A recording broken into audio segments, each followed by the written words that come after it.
Jakarta di sesi bedah buku. Nah, kali ini sesi bedah buku ini saya nggak sendirian, saya ditemani sama dua penggawa dalam tanda kutip yang akan menemani kita kisaran 10 sampai 15 menit ke depan di sesi bedah buku ini. Nah, boleh nih perkenalkan terlebih dahulu, silakan dari yang paling ujung ke sebelah kanan. Halo, aku Kurnia Larsati, biasa dipanggil Kurnia, aku admin di Kocok Jakarta. Oke. Halo, gue Rian dari Support Jakarta. Nah, jadi kali ini kita akan bahas tentang Atomic Habits, di mana Atomic Habits ini adalah buku yang sebenarnya bahas apa sih Atomic Habits? Membahas kebiasaan sih, lebih tepatnya perubahan kecil yang memberikan hasil luar biasa. Di beberapa kita ini masuk Bab terakhir. Di bab 20, di mana judulnya itu pengorbanan dalam bentuk menciptakan kebiasaan baik. Oke, first of all mungkin kita harus disclaimer kita nanti aja lah ya, mungkin nyantai nggak perlu, karena kebetulan kita adalah orang-orang yang benar-benar nggak tahu. Kalau nggak tahu, kita adalah orang yang let's say kosong dan kita sedang belajar. Jadi kalau misalnya kalian punya opini yang lain, kalian bisa langsung share di kolom komentar. Oke, first of all, dulu kan baca buku ini pertama kali atau udah sebelumnya udah pernah baca buku ini? Atau ini emang pertama kalinya dulu baca buku ini? Pertama kali. Pertama kalinya. Ada insight yang bikin lu kayak nggak setelah buku ini, setelah baca buku ini, kayak sesuatu yang baru masuk ke kehidupan lu setelah lu baca buku ini?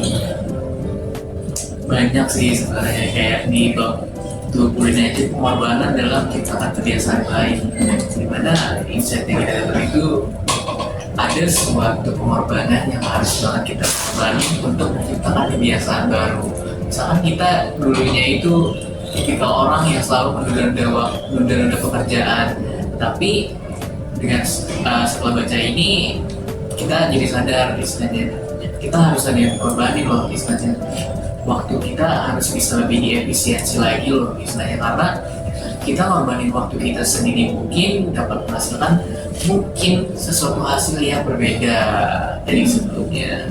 Oh, oke. Jadi ketika lu mau menghasilkan sesuatu yang lebih baik, ya lu artinya harus ada yang dibayar atau salah satu. Dan ketika ada yang dibayar, ya artinya ada yang mendapatkan. Semakin besar lu membayar, ya semakin besar juga yang lu dapat. Iya. Kalau dari lu banyak. Kalau dari ini langsung ke bab 20 ya aja ya. Jadi kan bab 20 ini bab terakhir. Bab terakhir dari buku ini. Jadi dari bab 19 sebelumnya ini dirangkum, jadi kayak ini adalah akhir dari membentuk sebuah kebiasaan. Nah, dari bab sebelumnya diomongin kan bagaimana kita membentuk kebiasaan. Nah, di bab 20 ini dimulai dengan kebiasaan-kebiasaan itu punya sisi positif, yaitu positifnya adalah kita dapat melakukan sesuatu tanpa berpikir. Tapi yang perlu ditekankan adalah ada sisi negatif dari suatu kebiasaan, yaitu mengabaikan peluang terjadinya kesalahan-kesalahan kecil gitu.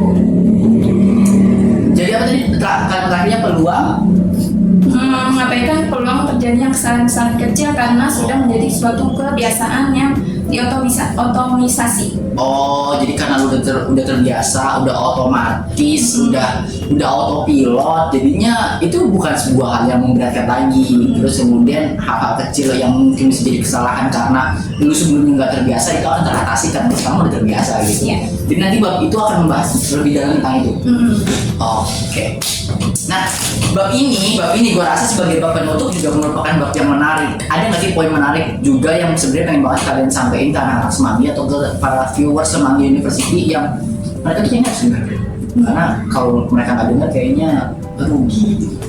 Jadi di sini ada grafik, yaitu kebiasaan tambah praktis sengaja sama dengan penguasaan. Apa? Kebiasaan ditambah praktis sengaja sama dengan penguasaan. Jadi kalau misalnya suatu kebiasaan adalah suatu otomisasi. Ya. Lebih tingkat lebihnya dari suatu kebiasaan adalah kita harus menguasai suatu bidang tersebut menjadi keterampilan yang diperdalam. Oh, oke. Jadi kebiasaan ditambah dengan praktik yang disengaja. Jadi kalau misalnya lu punya kebiasaan, ya, itu harus dilakukan secara sengaja dan terus konsisten. Penguasaan. Nanti lu bisa menguasai hal tersebut secara konsisten juga dan autopilot gitu. Kalau dari lu yang Kalau dari gue ya, dari sini gue dapet insight kayak misalnya karena kita terbiasa ya gitu, dan kita bisa ngelakuin itu, jadi kita melupain loh banyak hal kecil sebenarnya. Jadi terlalu ngegampangin juga sih jadinya. kayak karena udah terbiasa kayak anggap itu lebih mudah, padahal belum tentu istilahnya apa yang kita lakukan sekali dan kita lakukan kedua kali itu bakal hasilnya sama. Dan ada kemungkinan lain dari apa yang kita kerjakan, apa yang kita kerjakan sih. Kita harus lebih aware lagi sama hal-hal kecil pokoknya. Jangan terlalu ngegampangin karena kita udah terbiasa, dan tetap harus evaluasi. Gue suka sama poin terakhirnya, evaluasi. Menurut lu nih, at the end, kita semua perlu evaluasi. Kalau dari sisi admin aja, kan admin tuh ada 3 ya. Apa? 3 orang. Admin tuh di sini tuh ada 3 orang. Admin penjualan, khususnya admin sales, data entry sales. Ada 3. Nah yang satu. Oh, namanya data entry sales ya? Iya. Gue baru tahu. Data entry sales. Jadi yang 2 adalah input per invoice. Satu adalah mengoreksi apa yang kita input. Nah jadi bagusnya di sini adalah yang kita kerjakan, kita berdua udah tahu apa namanya master barangnya, terus cara dari sini ke sini itu gimana melalui Accurate untuk menginput ke sistem kita. Nah di satu orang ini untuk mengoreksi kita berdua apakah emang sudah benar-benar, walaupun kita berdua udah tahu nih, udah istilahnya udah hatam untuk menginput itu, tetap harus dikoreksi sama satu orang ini, yaitu senior admin kita gitu. Jadi pentingnya evaluasi adalah situ. Jadi walaupun sebenarnya kalau misalnya lu sebenarnya terbiasa, lu udah bisa dan lu udah otomatis untuk mengerjakan sesuatu, bukan berarti lu nggak akan mengalami kesalahan, bukan berarti lu akan lepas dari kesalahan. Makanya perlu adanya evaluasi. Dan pada akhirnya evaluasi itu bukan sebuah hal yang memalukan. Evaluasi adalah sebuah hal yang menurut gue bakal upgrade untuk lebih hati-hati ke depannya. Nah, kalau menurut gue evaluasi penting nggak, important nggak? Sangat penting sih bagi gue, kayak tiap apa yang kita kerjakan pasti menghasilkan sesuatu kan. Iya, dan pasti. dari hasil itu kita harus evaluasi apakah semuanya sudah sesuai sama ekspektasi kita. Kayak misalkan lu udah kerja capek-capek gitu, ketika lu mendapatkan tawaran mendapatkan bayaran yang tidak sesuai, ya lu mungkin bakal kecewa. Cuma lu harus evaluasi lagi sih, apakah sebelumnya lu udah bekerja keras, ataukah lu udah memperlakukan pekerjaan lu dengan baik. Itu balik lagi sih, kayak ketika lu mendapatkan hasil yang tidak sesuai sama apa yang lu kerjakan, ya lebih baik lu evaluasi sih, apakah selama ini lu udah benar-benar kerja, apakah benar-benar sudah menyelesaikan semua pekerjaan dengan baik atau belum gitu.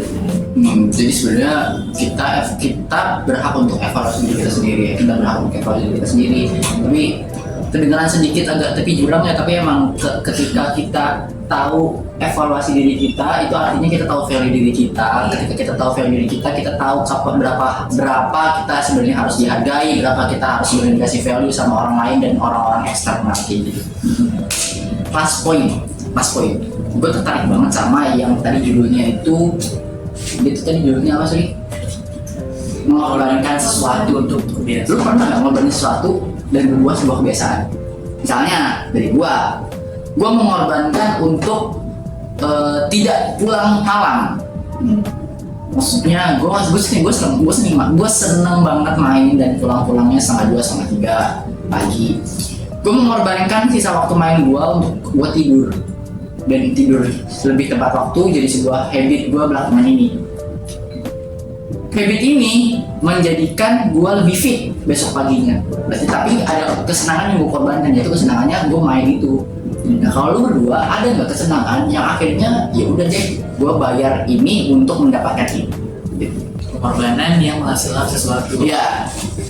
Banyak sih, lebih banyak kayak misalkan di umur gue yang sekarang kayaknya banyak banget waktu yang gue korbanin dari keluarga, dari segi keluarga, ambil time sama main sama teman juga. Tapi di balik itu gue mendapatkan sesuatu sih, kayak misalkan gue lebih fokusin lagi buat ngembangin diri gue, lebih grow up lagi. Dan ya, sekarang gue merasakan istilahnya apa yang gue korbankan itu ternyata gak sia-sia loh istilahnya. Selama ini gue banyak belajar banyak hal yang gue pelajari, mulai dari hal baru ataupun mendalami hal yang udah pernah gue dalamin, yang udah gue pernah jalanin. Ternyata ya itu sangat worth it sih bayarannya. istilahnya kayak misalkan value gue lebih bertambah, ilmu pengetahuan yang gue punya lebih bertambah, jadi ya pengorbanan itu nggak salah. Jadi yang lu korbankan adalah waktu sama orang-orang terdekat, menumbuhkan yang namanya visi sama diri lu yang jauh lebih besar lagi, kualitas diri lu yang jauh lebih oke lagi. Kalau ini ya, Kalau Apa gue yang korban? minggu lalu yang baru kita tadi materi,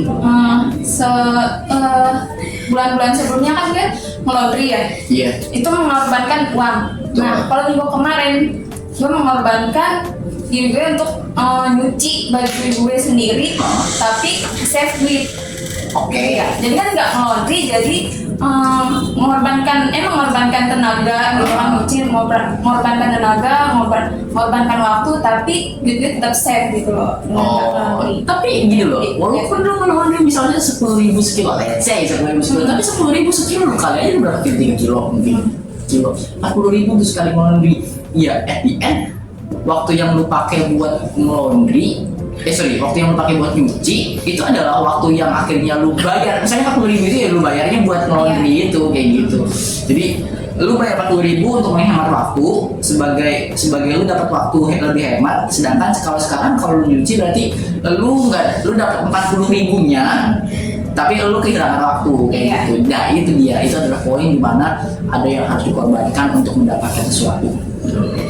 Karena gue punya closing statement dan gue rasa kalian juga punya closing statement. Mungkin nanti ketika lu mengorbankan sesuatu, itu bukan artinya sesuatu yang lu korbankan hilang, tapi sesuatu yang lu korbankan itu artinya akan digantikan dengan sesuatu yang lebih pantas untuk lu sendiri gitu. Dari kalian ada closing statement mungkin? Kalau aku tadi barusan baca artikel dan ini kalian harus dengar. Jadi kalimat practices makes perfect sebenarnya nggak sepenuhnya tepat. Oh, oke, menarik nih. Sekedar melakukan salah. Gak apa-apa. Kalimat practices make perfect sebenarnya nggak sepenuhnya tepat. Oke, menarik nih. Sekedar melakukan tanpa ada perbaikan dan peningkatan Oh, iya. nggak akan membuatnya sempurna. Kata Vin Lombardi, practices doesn't make perfect, only perfect practices make perfect. Oh, only practice. Only practices doesn't make perfect, perfect practices make Oh, perfect. oke. Berarti lu harus berlatih dengan sempurna untuk mendapatkan sebuah kesempurnaan. Yes. Gitu. Dan kalian ada closing statement?